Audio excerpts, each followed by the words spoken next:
You are now listening to the sounds of Dr. B's Spot, a production of Bowden Enterprise Services, LLC. Join the podcast where love and life topics are discussed surrounding spiritual connection, relationships, finance, and becoming a better you through elevation.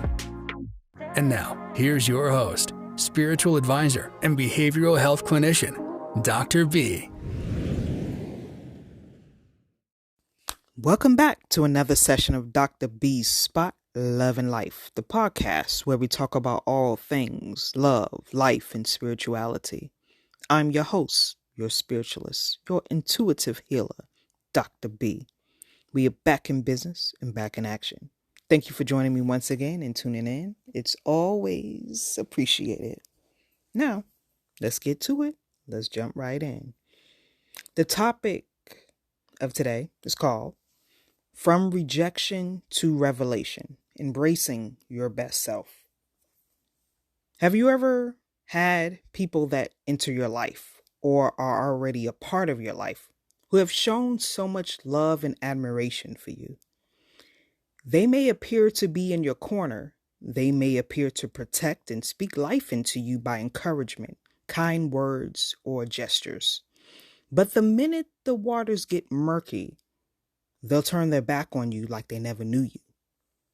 When everything is good and they are benefiting, they are rocking in your corner. But as the ground breaks and tremble, you happen to look toward the left of your shoulder, you see no one. Then you turn to the right of your shoulder, you see no one. Then you completely turn around behind you because surely they are there. Then the pivotal moment happens. You then realize your back is not even covered, nor are your sides. And when you look ahead and in front of you, they have sprinted on you like an Olympic gold medalist. Now, what does that actually say about the company you keep? It says that those who you have around you may need to be reevaluated more closely. There's something rotten in Denmark, aka your circle. These are the same people whose hand was out as you gave physically, emotionally, and spiritually. You covered them until they tried to deplete all that was left of you. For some of you, they tried to drain you badly. They wanted to interrupt your sanity and drive you mad. But the powers that be couldn't let that happen. Divine intervention took place and you were snatched from that toxic situation. What you have to realize is that when God provides an outlet for you, it's a lifeline to rescue you from the troubles that surround you. Most of the time in these situations, you had prayed prior to being rescued or for the problem to be fixed. You just didn't know when the appointed time would take place. Most of the time, you would be caught off guard when it happens because you're not supposed to know. If you did, it would interrupt and throw off the frequency of what is meant to take place for you. See, within the situation you were in, your mind was based on fixing it with the other party or parties.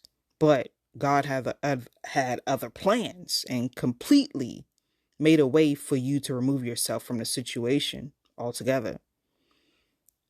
We have to come to the conclusion that some things are not meant to be fixed. Let's use a metaphor. Those are the things like a ceramic or a glass vase, already broken into small little pieces. We may attempt to put it back together as best as we can, yet we see that it will not be the same. There are chips and edges that have shattered and shaved all over the place. It cannot be glued back to fit in its proper place. So we'll throw away those small pieces that are chipped and worn and put the vase on display as if it's brand new. But remember, the vase is not whole. It's still broke. The appearance looks decent and maybe no one can see its imperfections from the outside, but don't dare look closely on the inside. It's a mess. It's very telling that the vase was just an illusion of brokenness. That's exactly what is experienced in situations of toxicity.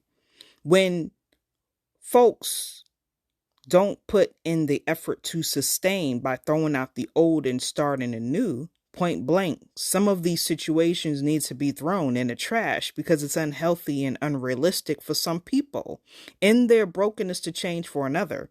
When they are still broke, it's a losing battle. It's not a win-win.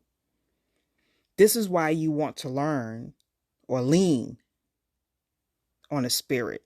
You can lean and learn through spirit. So if you do this through leaning on the spirit, to not give you what you want, but to give you what you need.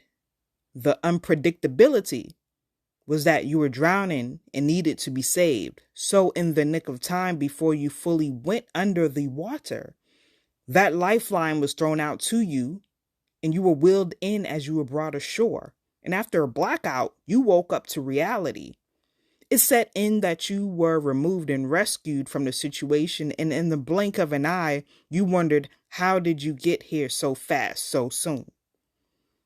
I've told many people in my walk of life that whenever God chooses to step in your life and make a move that you have been waiting for, and when he finally decides to do it, it's like the wait was never that long. Even if you waited 5 years, 10, 25 years or more, the same way that he can enter your life to rescue you is the same way he can enter to bless and exalt you.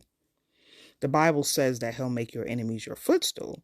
So no matter the circumstances you have went through, whether you were talked down to, gossiped about, backstabbed, assaulted, ridiculed, it didn't matter because you're a living testimony as an overcomer.